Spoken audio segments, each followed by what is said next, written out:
Hey guys, Weeb here. Welcome back to another video by VarietyMMOs. So in today's video, we're going to be talking about gathering and ring crafting guide.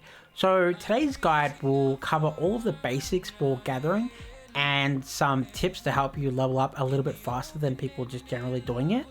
We'll also talk a little bit about ring crafting, the best way to do it, and show you some of the materials that are used to not only craft rings but upgrade rings, especially at a higher level. So after today's video, you'll have a good understanding of all aspects of gathering and ring crafting.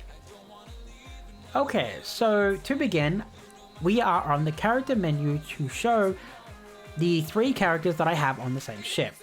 So all of these characters, as you can see here, are on ship 2.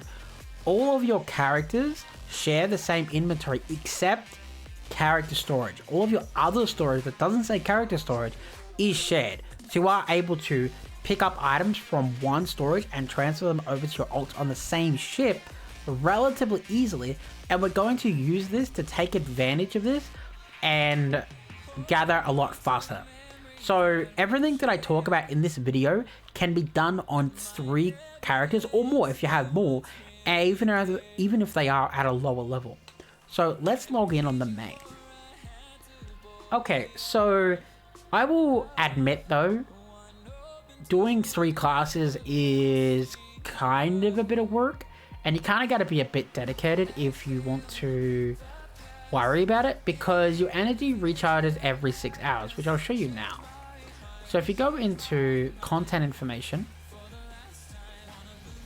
go to gathering information, go to gathering stats, you'll see here that I have 100 points of harvesting and 100 points of fishing. You'll also notice here my level, and you'll notice underneath it is until complete recovery. So if you go into here, it'll tell you how long until you get your full points back. So if you're going to be at max efficiency, you're going to want to log on each of the characters every 6 hours to use all of the energy. Personally, if you do it twice a day on all 3 characters, I think that's more than enough. Okay, so let's talk about leveling up. So if you're an avid MMO player like I am, you're probably thinking the more you gather, the more that you level up. Not quite. So if you click start again and go back into content information, go to gathering information and go back into gathering stats, you'll notice here that it says until next level 3 achievements, until next level 5 achievements. So what this means is actually gathering achievements. So if you go into here, for example, extra harvest 30 times. So every time you harvest, there's a chance that you will harvest a second time automatically without using stamina. So when you do this 30 times, you get an achievement, which counts towards leveling up. You've also got other things like grains, ruins. So the main thing to keep in mind here is that you can't exactly force a lot of these. However, a lot of these achievements are based on the area. So as you can see here, it wants you to do some on the coast, it wants you to do some on the Whirlpool Shell, it wants you to do some in the desert, it wants you to do some in the mine. So the best way to do this is if you go into here and go to main missions, expeditions, and look down here, each zone has its different achievements. So what you do is, for example, do 1 day of forest explorations to get a couple of achievements, then volcanic, then desert, then tundra, and work your way down the list. Don't just go straight at a map that say has the material, or somebody says, hey, this area offers a material that's worth more than the other areas. This is a way to slow down your leveling significantly, so don't do that. So I would suggest spending 2 or 3 gathers on each one and then move your way down the list. And by the time you get to the bottom of the list, which is going to take a couple of days, I admit, you will have your base achievements done on every area. So your base level will be a lot higher than other people's. If you go back into your content information, gathering stats, you'll notice here that I have an extra 4% chance of getting a rare item and an extra 5% chance of getting a double shot. Also, your fever lasts longer, which we'll talk more about fever in a minute. So make sure that you do each area and don't focus on one, because focusing on one is a big mistake that I see many people actually do. Okay, so let's go in and actually do a mission. So what we're going to do is go into forest. So when you're clicking on an area, the difficulty doesn't matter. So because you're going to be doing this on alts, just do it on normal. And honestly, I would say just play an alt with, say, like a ranger or something so it can shoot the ads, because they can be quite annoying. Okay, so after you've done your base quest in the Franco's Cafe, you can come in here and you will see this. This is your gathering terminal. After you've done the quest, this will open up so you can do everything from in here. You don't have to keep going back. So if you go into here and jump in, we're going to go gather. This can be done on basically any map that's not a special map. For example, if you do like an sub quest, advanced quest, these nodes won't appear. So the best way to do this is to get a movement speed ability and to find a node. So at first you won't be able to do this as fishing and mining. You'll have to go to the Franco's Cafe first, which we will go talk about in a moment. So you'll notice here that this is a mine. I'm not actually going to touch this yet. We're going to go around and have a look for a fishing node. Unfortunately, nodes are not guaranteed on every map, so it can be quite annoying. Okay, so right here, we're going to try to activate a fever. So a fever activates after you've fished/gathered a number of times. It gets easier to activate as your level gets higher. Barring special circumstances, in general, you will be able to gather 3 times from a single node before it runs out of materials. So up here, you have your combos. So as you can see here, I am now up to 5 combo because 2 for completing the 3 spots. So a fishing one will always be in the same location. So if there's a fishing area where it actually is located, the fishing one will always spawn in the same area again. A cute little trick is that while you're gathering, while you're in the animations, you can actually avoid a lot of enemy attacks. And I've personally ran away from bosses and then started to gather as they went to attack me and dodge their mechanic completely. Doesn't work on all of them, but honestly, it's a bunch of fun trying to figure out which does and doesn't work. So there's the one more, which I got because I have a higher chance at it. So you'll note here that my combo is still going up. Okay. While you're fishing, by the way, make sure that you wait until the red circle goes around your character, then click the button. That's when it works.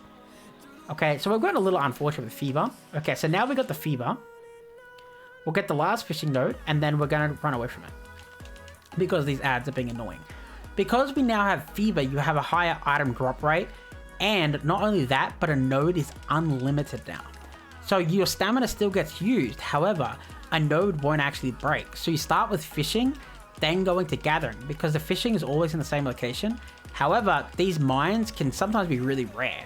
So now I can use all of my mining stamina on one node without having to run around. It's the best way to do this, rather than using them on the mine and then fevering on the fish, because there's really not a lot of point. You'll notice that I'm able to do this really quickly. The reason I'm able to do this really quickly is because I'm doing it on a controller. Honestly, it's just not as quick if you're doing it on a keyboard. Another cute little trick is that you click start and go to log out and go back to ship selection. It'll actually kick you out of this area, and this is what you're going to be doing if you're changing characters. So for example, if you've gathered on an alt like I just did, then you go back here, go back into your ship, and then click your other character, and then go in and mine/fish again. We're not going to do that though, so we're going to get back into the main. So let's go and have a look at where you learn how to gather and look at some of the missions that you should be completing early on in the game. I would recommend, as I talked about in the XP guide, that you should go and check out the gathering quest pretty early on, because it does give you XP and it is based on time, so it's not something you can get back if you don't do it immediately. So as always, you can click select and go down to Franco's Cafe, or you can run across to this portal over here and go to Franco's Cafe, which we're going to do right now. So the Franco's Cafe will offer you a bit of a mini tutorial on how to gather and fish. It's okay, it's not super informative, but it's okay, and you should probably pay attention because it will teach you a little bit about the bursting and the achievements. So this tutorial will be accepted through Sophia here, and you can also get missions through Franca here, which you can offer items and whatnot, which I personally don't generally do, but it is something that you should be definitely looking at when you come here. Okay, so at this point, we're assuming that you have 3 alts and you're gathering materials and you've already done Sophia's tutorial. Make sure that you've completed this. So after you've done Sophia's tutorial, you would have learned a little bit about ring making, which we'll talk about in a moment. So here we have yerks. Yerks is actually really important because yerks will ask you to procure certain items, and you're able to hand in these items once a week for 100,000 mesta each. And if you're doing gathering on a 3 ults, you should have no problems grabbing these, so make sure you hand these in. Okay, so let's talk a little bit about ring crafting. So this can be really annoying if you don't have extra storage. So generally you would have to have your items in your inventory, and your base inventory is usually 50. So doing this is quite frustrating.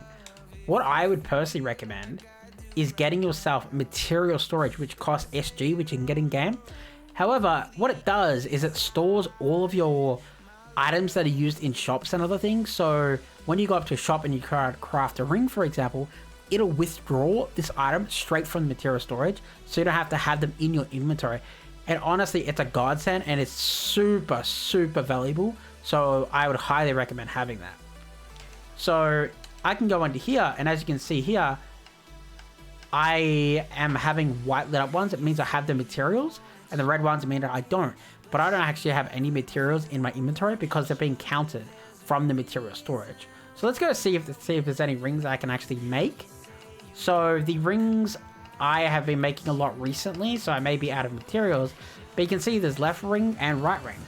Here we have the most basic ring, which is the boosted enemy slayer. Personally, I wouldn't make this ring because while it's good and you can make it for yourself, I wouldn't try to sell them because a lot of people are selling them. You can actually click on them and it'll tell you how much mesta and items it'll cost, just to be sure. So now that you've probably crafted your base rings for whatever your class is, let's go and have a little look at upgrading them. So upgrading your rings is done in the shop area. So if we go to the gate area and go to the upgrade store, you get offered to upgrade your rings, and upgrading your rings from level 0 to level 10 is not that difficult. So when you wear your ring and you kill enemies, they level up. So for example, you get 5 bars worth of XP on the ring. So if you go into armor, you can actually see them on the ring. So down here, ring XP. So when that's full, you can actually level it up, but you have to physically go and pay the cost to level it up. So let's go to the store that does it, which is located down here. Item Scientist, and we're going to upgrade our ring. So if we go to Enhance Item, and we go to enhance this, you'll see here the success rate, etc, and you'll see up here the cost.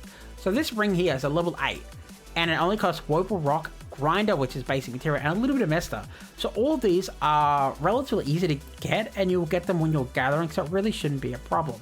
However, one of the reasons that gathering is so good to do is because of when you try to upgrade above level 10. So in here, you will see Forest Emerald, which are not easy to achieve.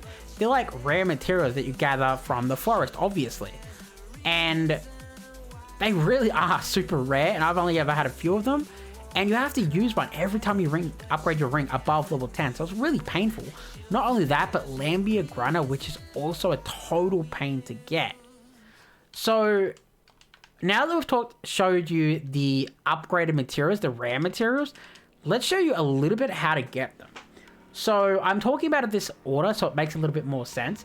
But the Forest Emerald that I was just talking about is a rare material. It's probably like a few % chance tops to get it until you've leveled up. Even me being leveled up, get them very, very rarely, and I've gathered a lot. So the way to do this is you can go over here and make items. So some of the items that you've been gathering, you can turn those items into food. And this food will increase your chance of getting rare materials. So you're going to use this food along with your higher gathering level that you've gotten because you've already been gathering. And you're going to go into the zone and try to gather your rarer materials to upgrade rings above level 10. If you got a ring to like level 10 or level 20, you can sell it for a lot of Mesta because a lot of people don't want to go through this effort. Please note that a lot of these dishes are kind of confusing, so make sure that you do read the recipe because they may not work in the way that you originally think. I will provide links below the video that will tell you the exact location of certain materials and tell you information about the food to give you a better idea and not to make a lot of mistakes that I did at the beginning of the game. Please do not be tempted to go into the store and buy these from other people, because from everything that I've seen, they're severely overpriced and they're definitely not worth buying. Okay, so now that if you've watched the video to this point, you should have the basics of gathering, the best way to gather, a little bit about rare materials, and you should know about cooking the materials to combine with your higher level to get rarer materials. You can sell your materials, the base materials that you get, to other people in the market if you don't want to craft stuff. That is totally optional and another way to make money if you wish to do that. That covers everything for today's video. Thanks for watching, guys. Peace.